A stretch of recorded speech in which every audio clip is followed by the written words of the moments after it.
اب بات کرتے ہیں اس شخص کی جس کا فتنہ اس زمانے میں بھی تھا اور آج بھی اس کا فتنہ باقی ہے۔ وہ بدبخت کون تھا؟ مرزا غلام احمد قادیانی۔ یہ 1839 یا 1840 عیسوی میں پیدا ہوا اور 1886 میں مرزا نے اپنی نبوت کی بنیاد رکھنا شروع کی، جو کہ جھوٹے اور عجیب و غریب من گھڑت الہام اور کشف وغیرہ پر مبنی تھی، جو کہ آج بھی اس کی بدنام زمانہ کتاب براہین احمدیہ میں موجود ہے۔ اس کے بعد مرزا قادیانی نے 1901 ایئر میں حقیقی نبوت کا دعویٰ کر دیا۔ یہ شخص انبیاء کرام کا نہایت گستاخ تھا۔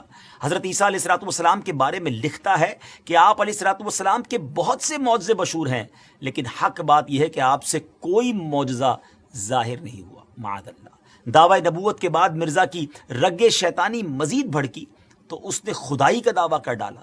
لکھتا ہے کہ میں نے نیند میں اپنے آپ کو ہو بہو اللہ دیکھا اور میں وہ اللہ ہوں۔ پھر میں نے آسمان و زمین بنائے اور کہا ہم نے آسمان کو ستاروں کے ساتھ سجایا ہے۔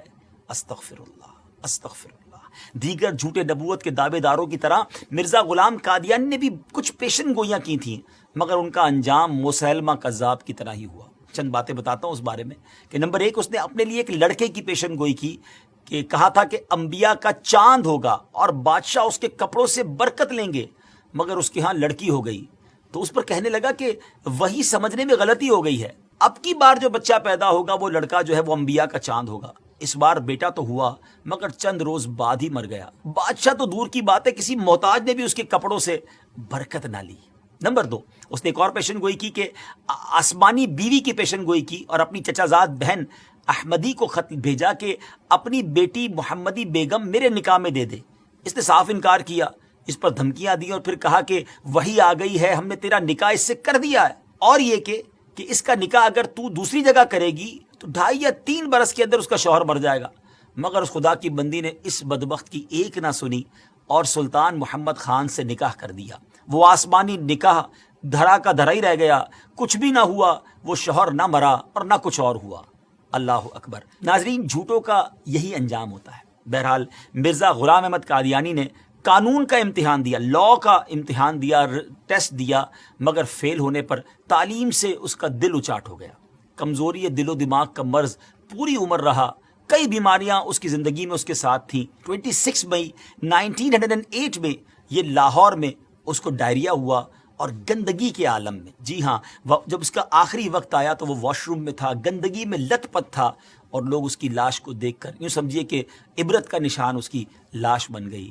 ناظرین، یہ ہے جھوٹے نبی کا انجام۔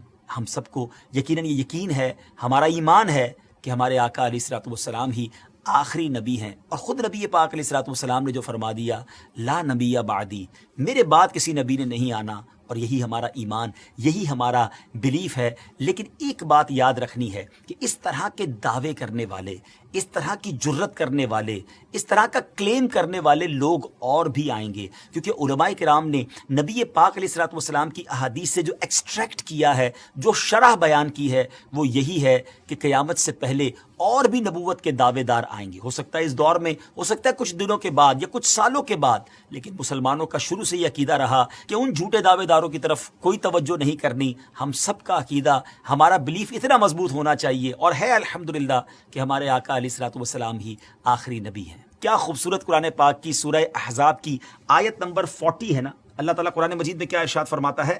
ما کان محمد ابا احد من رجالکم ولکن رسول اللہ وخاتم النبیین وکان اللہ بکل شیء علیما۔